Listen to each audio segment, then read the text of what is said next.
Hello friends, welcome to வசனம் சமையலறை. வசனம் சமையலில் இன்னைக்கு ஈஸியாக எப்படி ஒரு முட்டைகோஸ் பொரியலை டக்குன்னு செய்யலான்றதை பார்க்கலாம்.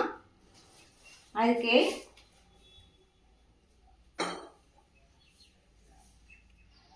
கடுகு 1 டீஸ்பூன், சூடான கடாயில் ஆயில் விட்டுக்கோங்க. ஆயில் விட்டுட்டு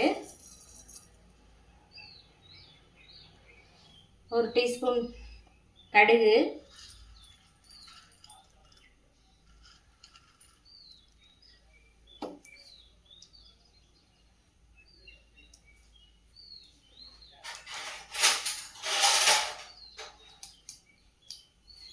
கடுகு பொரிஞ்சோன்னா கடலைப்பருப்பு ஒரு டீஸ்பூன்,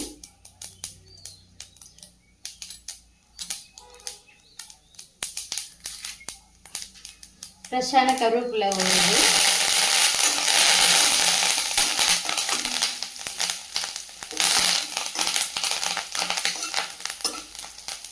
எல்லாம் பொரிஞ்சோன்னா ஒரு பெரிய வெங்காயத்தை கட் பண்ணி வச்சுருக்கிறேன். பெரிய வெங்காயம் போட்டுக்கலாம்.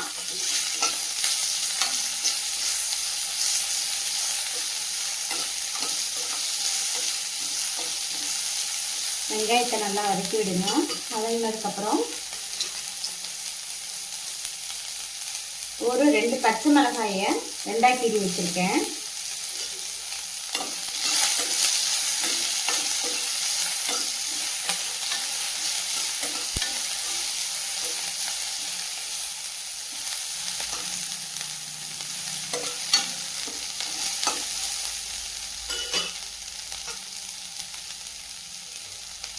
இப்போ நம்ம பொடியாக கட் பண்ணி வச்சுருக்க முட்டைகோஸை ஆட் பண்ணிக்கலாம்.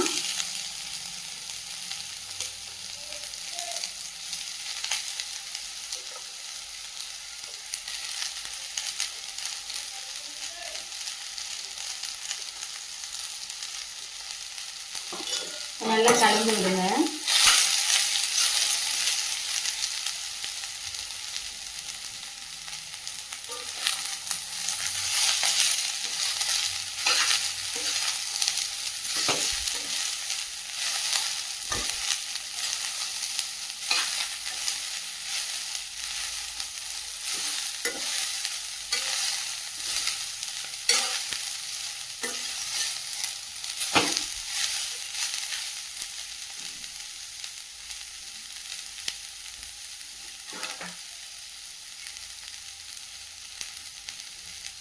இதில் ஆல்ரெடி ஊற வச்சு 2 டீஸ்பூன், கால் கிலோ முட்டைக்கோஸுக்கு ஒரு 2 டீஸ்பூன் ஊற வச்ச பாசி பருப்பு, அதை ஊற வச்சு ஒரு 10 மினிட்ஸ் நல்லா ஊற வச்சு எடுத்து வச்சுருக்கேன். அதை ஆட் பண்ணிக்கலாம். இது தனியாக வேக வைக்கணும்னு அவசியம் இல்லை, நல்ல ஊறுனாலே போதுமானது. அதை இதோட ஆட் பண்ணிக்கலாம்.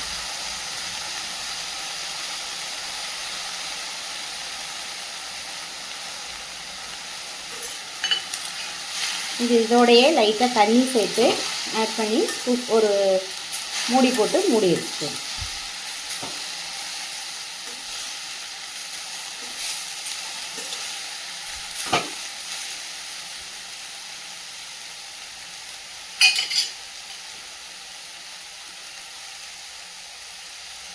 தண்ணி லேசாக சேர்த்துக்கலாம்.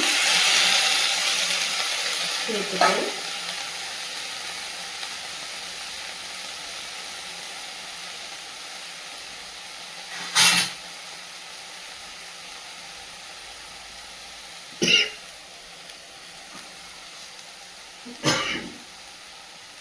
இது மூடி போட்டு ஒரு 5 மினிட்ஸ் நல்லா குக் ஆகட்டும். இடையில ஒரு வாட்டி திறந்து விட்டுட்டு சால்ட் ஆட் பண்ணிக்கோங்க. சால்ட் ஆட் பண்ணிவிட்டு நல்லா கிளறி விடுங்க.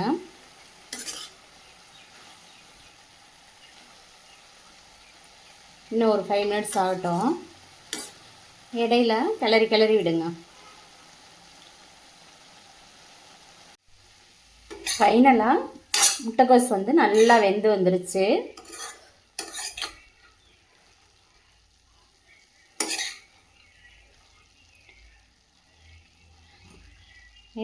வெந்து இந்த தண்ணி எல்லாமே நல்லா சுண்டி வந்துருச்சு.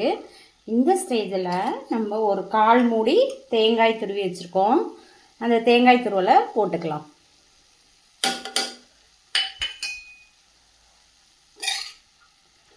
அவ்வளோதான், நம்மளோட டேஸ்டான முட்டைக்கோஸ் பொரியல் ரெடி ஆயிடுச்சு. எல்லா விதமான சைட் டிஷ்க்கும் இது ரொம்ப ஏற்றது. நல்ல சாம்பார், பொரியல், வத்த குழம்பு எதுக்கு வேணுனாலும், மெயினாக வத்த குழம்புக்கு இது ரொம்ப நல்ல காம்பினேஷனாக இருக்கும். வத்த குழம்பு, புளிக்குழம்புக்கு. அவ்வளோதான், நல்லா 2 கிளறிட்டு மூடி வச்சுருங்க. அவ்வளோதான், ஸ்டவ் ஆஃப் பண்ணிக்கலாம்.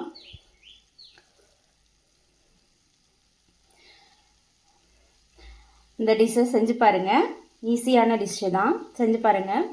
வசந்தம் சமையலறையை சப்ஸ்கிரைப் பண்ணுங்கள், ஷேர் பண்ணுங்கள், லைக் பண்ணுங்கள். தேங்க்யூ.